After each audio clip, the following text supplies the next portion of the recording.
안녕하세요, 네, 변호사님. 안녕하세요. 변호사님, 요즘에 운전자 보험들 다들 가입을 해놓잖아요. 네네. 변호사님이 시각에서 봤을 때 운전자 보험을 변경해야 된다라고 생각하시나요? 저도 이번에 들었는데, 네. 교통사고 처리 지원금이랑 변호사 보수, 네. 이렇게 크게 두 가지가 달라졌다라고 하더라고요. 근데 네. 결국 교통사고가 일어났을 때, 교통사고 처리 지원금이라고 하는 피해자에 대한 합의금, 그리고 형사 변호사를 선임을 한다고 했을 때의 그 변호사 비용, 이게 크게 두 가지 가장 크게 비용이 부담이 되는 비용일 텐데, 그게 금액이 달라진다고 한다면 한번 들여다볼 필요는 있을 것 같네요. 예전에 운전자 보험에서 보면 변호사 선임비가 검찰에 기소가 돼야지만 그때 이제 변호사님에 대한 비용을 받을 수가 있었잖아요. 이 시기적으로도 달라졌다고 들었습니다. 네. 예전에는 기소가 된 경우에 약식 기소도 아니고 이제 그 정식으로 기소가 된 경우에 공판 절차로 넘어가면 그때 변호사 보수가 지급이 되는, 시기적으로도 그렇지만 아예 조건이 기소가 안 되면 변호사가 일을 도와준다고 하더라도 변호 일을 맡아준다고 하더라도 변호사 보수가 안 나오는 그런 경우가 있었다고 들었는데, 지금은 수사 단계부터 바로 변호사 보수가 보험금으로 지급이 되는 걸로 바뀌었다고 들었고, 그게 얼마나 중요하냐면 네. 사실 이런 사건에서는 수사 단계에서 어떻게 대응을 하느냐에 따라서 앞으로의 뭐 어떤 크게는 형사적인 결과부터 시작해서 피해자와의 합의금의 액수부터 이런 여러 가지가 다 달라질 수가 있거든요. 피해자 입장에서 보더라도 당장 사고가 일어났을 때 미안해하고 또 합의금을 제시를 하고 이런 가해자랑 한 몇 개월 동안 연락 한 번 없다가 본인이 재판받게 됐으니까 갑자기 연락을 해서 합의를 보자고 하는 가해자랑 금액을 똑같이 제시하기가 어려울 거거든요. 그래서 그런 면에서는 이런 형사사건은 다른 형사사건도 마찬가지지만 초기부터 대응하는 게 굉장히 중요하고, 또 수사기관에서 조사를 받으시면 조서라는 거를 작성을 하시게 되는데, 변호사가 있는 상태에서 작성을 하는 것과 변호사가 없는 상태에서 작성을 하시는 게 또 여러 가지 면에서도 차이가 있을 수 있거든요. 그리고 기왕 변호사를 선임을 하신다고 하면 그 조사를 받는 상황에서 옆에 누군가가 자기 입회를 해서 이렇게 이야기를 하는 걸 도와주는 거를 바라시지, 재판에 가면 실제로 진술을 하실 기회는 거의 없습니다. 증거가 모두 현출이 되었기 때문에, 제출이 되었기 때문에 그걸 가지고 판단을 하는 것이지, 하고 싶은 이야기는 수사기관에서 다 하시게 되는 게 절차적으로 맞거든요. 그럼 경찰 조사 때 그 변호사님이 입회하는 거하고 안 하는 거는 거의 180도 정도 달라질 수도 있다라고 물론 사건에 따라서 다르고, 이 뭐 변호사의 도움이 없이도 또 잘 말씀하실 수 있는 분이라고 한다면 큰 뭐 차이가 없을 수도 있겠지만, 일단 수사 단계에서 한번 진술 내지는 거기서 이제 제출이 되어 있는 자료들은 그 재판이 끝날 때까지 그거를 뒤집기가 굉장히 어렵습니다. 그래서 변호사와 충분히 상의를 거쳐서 대응 방향에 대해서 충분히 논의를 하시고, 거기에 따라서 진술도 하시고 출석도 하시고 나중에 재판까지 받으시는 게, 사실 그걸 도와드리는 게 형사 변호사의 역할이기도 해서, 그거를 수사기관의 단계에서 도움을 받지 못하고 나중에 받으시게 된다라고 하면은 사실 그 형사 변호사의 조력을 받으시는 그 효과가 아무래도 반감될 수 있겠죠.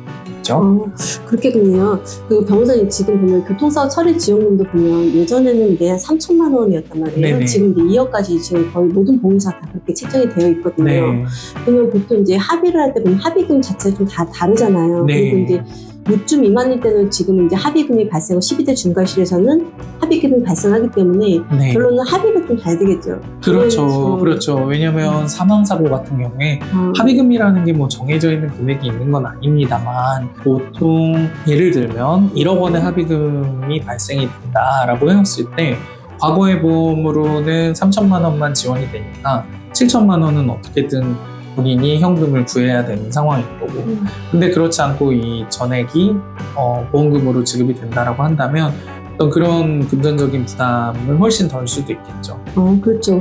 변호사님, 실제로도 이제 형사사건 넘어가 버리면 판사님이 제일 중요하게, 교통사고에서 제일 중요하게 보는 게 어떤 부분인가요? 당연히 아마 답변을 예상하셨을 것 같은데요. 합의입니다. 합의 여부는 재판부에서 선고 전까지 끝까지 기다려줄 정도로 굉장히 중요하고요.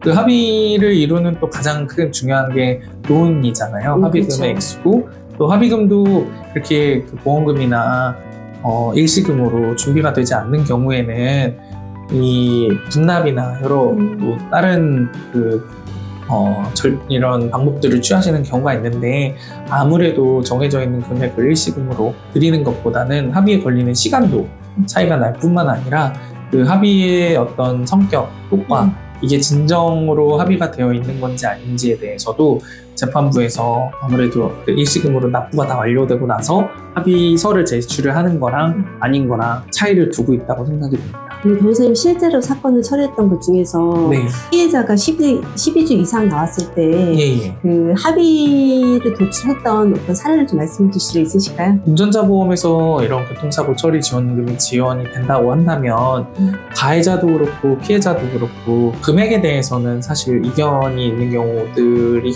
거의 없었어요. 그리고 이제 어떤 그 가해자나 피해자의 성향에 따라서 정말 본인이 잘못을 인지하고 잘 반성하고 있는지 그런 부분을 통해서 이제 소통이 훨씬 더 원활하게 될 수가 있었는데, 아무래도 금액이 준비가 안 되어 있으면 그 부분부터 그 견해의 차이가 생길 수밖에 없다 보니까 그 이전에 아무리 그 치료 과정에서 관심을 가지고 방문을 하고 병문안까지 드리고 함에도 있어서도 그 합의금 액수가 달라지면서 그 서로 간에 대하는 감정이 180도 달라지는 경우들도 많이 봤습니다. 결론은 금액이네요. 네, 그렇죠. 그렇기 때문에 운전자 보험은 예전 보험을 갖고 있으면 그만큼 리스크를 갖고 있는 거겠네요. 어떻게 보면. 금액이 제한이 되어 있다고 한다면 그 부분에 대해서 나머지 부분을 다 본인과 변호인, 이제 주변 사람들이 준비를 해줘야 된다라고 생각한다면 뭐 그 범위를 보험금에서 보장을 해준다라고 하면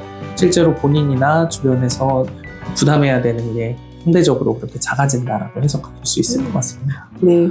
그러면 예전에 운전자 보험을 갖고 있는 분들, 그리고 직업이 운전이신 분들, 트럭 운전자이신 분들 계시고, 근데 택시 분들도 있으신 분들, 네. 버스 운전자 분들, 네, 이런 분들은 반드시 보험을 꼭 확인을 해봐야 되겠네요. 네. 그리고 생각보다 또 사고가 가끔 운전하시는 분들도 이렇게 발생이 되는 경우가 있으시기 때문에, 그리고 또 꼭 운전이 직업이 아니더라도 운전하면서 잠깐의 실수로 또는 꼭 자기 실수가 아니라고 하더라도 여러 가지 또 상황이 맞물리면서 본의 아니게 사고가 날 수 있는 거잖아요. 그렇죠. 그래서 그런 면에서는 만약의 상황을 준비할 수 있는 보험이지 않을까라고 저도 생각을 하고 있습니다. 네.